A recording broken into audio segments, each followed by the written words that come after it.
চারোপার সেটার পিঙ্কি বলে। আজকে একটা নতুন বন্ধু নিয়ে এসেছি, ফলহরি অমাবস্যা। 5ই জুন ফলহরি অমাবস্যা, মা ফলহরির পুজো।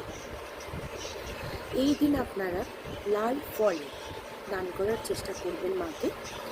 খুব নিয়ম নিষ্ঠার সাথে মায়ের পুজো করবেন মন্দিরে।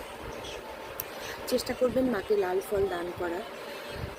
যারা ফল দান করবেন তারা মন্দিরে দিয়ে আসবেন। আর অনেকে হচ্ছে সেই ফলটা বাড়িতে নিয়ে এসে ভালো জায়গায় রেখে দিতে পারেন 1 বছরের জন্য। ঠিক আছে?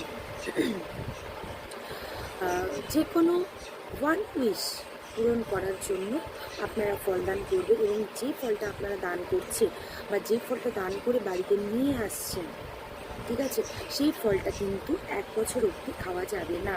কিনেও খাবেন না, বা কেউ আপনাকে খেতে দিয়েছে সেখানেও কিন্তু খাওয়া যাবে না।